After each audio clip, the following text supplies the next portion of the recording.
मित्रों, आप सभी का मेरे चैनल वाइब्रेंट एसपी में स्वागत है। और आज मैं एक महान कवि जॉन डन द्वारा लिखी गई एक बहुत ही famous poem go and catch a falling star का हिंदी अनुवाद प्रस्तुत करूंगा, जो अभी मैंने 2 दिन पहले किया है। और निश्चित रूप से आप इसे आशीर्वाद देंगे, ऐसा मेरा विश्वास है।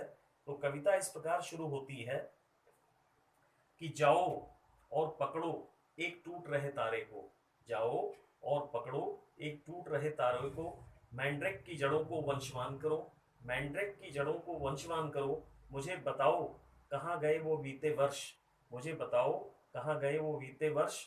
और किसने चीरा शैतान के पैरों को, और किसने चीरा शैतान के पैरों को।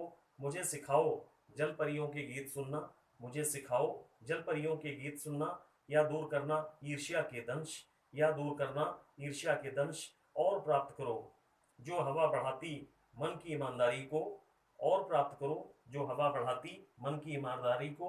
अगर तुम जन्मे देखने को विचित्र दृश्य, अगर तुम जन्मे देखने को विचित्र दृश्य, जो अदृश्य है दूसरों के लिए, जो अदृश्य है दूसरों के लिए। कविता आगे बढ़ती मित्रों। वायु तरंगों पर चढ़ बिताओ 10,000 दिन और रातें, वायु तरंगों पर चढ़ बिताओ 10,000 दिन और रातें। उस उम्र तक जब बर्फ से श्वेत हो जाएं तुम्हारे बाल, उस उम्र तक जब बर्फ से श्वेत हो जाएं तुम्हारे बाल।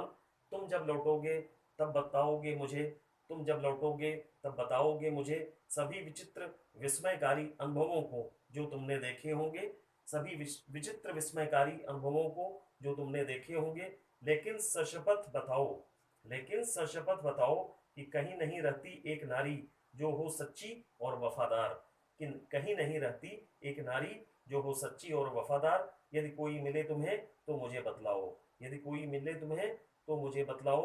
यदि कहीं ऐसा है तो उससे मिलने की यात्रा सुखद होगी तीर्थ यात्रा सी, यदि कहीं ऐसा है तो उससे मिलने की यात्रा सुखद होगी तीर्थ यात्रा सी। लेकिन मुझे मत बतलाना क्योंकि मैं नहीं जाऊंगा, लेकिन मुझे मत बतलाना मैं नहीं जाऊंगा क्योंकि मैं नहीं जाऊंगा।